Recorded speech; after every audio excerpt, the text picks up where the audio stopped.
Today we're going to be teaching you how to make Norwegian waffles. I've been making them probably for the past 4 or 5 years with my grandma. Just another easy breakfast food that you can make. They're a little different than normal waffles, they're a little bit thinner. I have a special waffle maker for them, which I'll show you in a little bit. So what you're going to need is you're just going to need a medium-sized bowl. And then these are all the ingredients right here. So we just have 1 stick of melted butter. Just put it in the microwave for about a minute. It'll melt completely.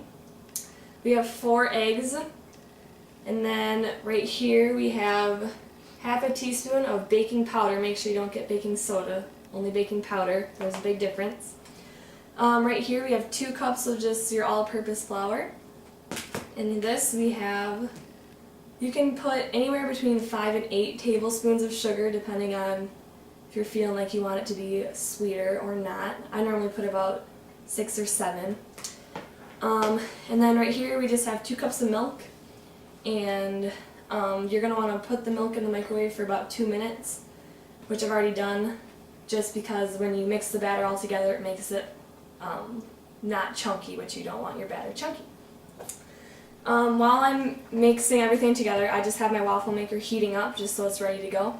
If you don't have a waffle maker, that's totally fine because this is a special Norwegian waffle maker. You can either make them like they're pancakes or you can just use a normal waffle maker. So you're first going to put all your ingredients in the bowl. You're going to mix them all together. So I normally start off with the dry ingredients, which would be the flour, the baking powder, and the sugar. So just first I'm putting in the flour.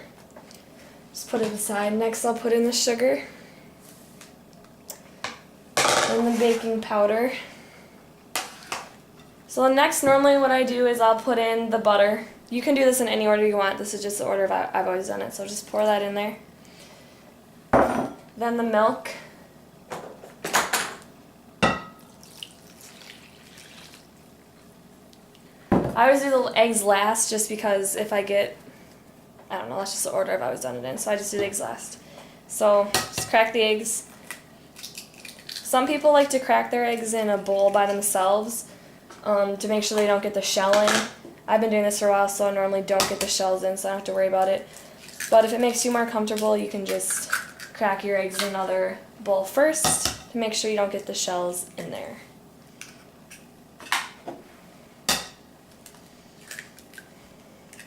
So when you're just mixing your ingredients together, I normally just use this as a whisk, just a normal wire whisk. Most people have them at their house.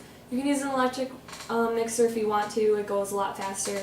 I've always just used this just to make sure I mix everything well, but when you're mixing it, you're gonna want to mix really, really fast, so you're gonna kind of want to go in circles, and then I kind of go vertical lines and circles again, so whatever you want, you just want to make sure your batter is nice and smooth. After you're done mixing your batter, it should be nice and smooth. If it's a little chunky, that's okay. But you want to try and have it as smooth as possible, just it'll make the waffle turn out better. So right here you just have a normal ladle. It holds about 1 cup of batter. It doesn't have to be exact or anything. You can kind of this is just kind of a preference for whatever you want. So you're just going to scoop the batter, pour it in the center of the waffle iron, and let it spread out, because if you pour it on the sides, it doesn't have a chance to spread out. So you kind of want to just keep filling it in, make sure all the holes are filled in. And once you're done with that, you just put your ladle back in your bowl, close it. Mine has a light that is going to go off when it's done. So some people's don't have a light, they just kind of eyeball it. But now you just wait for it to cook. Takes about a minute or 2. Okay, so now if the light's gone off, it means it's ready to go, so just lift the lid. I normally just have a spatula and a fork. I kind of just lift the edge up with the fork, slide the spatula under, and I just throw it on a plate. So the last step is, this is your finished waffle. So what you just keep doing or putting the batter into the waffle maker until you're out of batter. It probably, depending on how thick you make your waffles, can make anywhere from 7 to 12 waffles.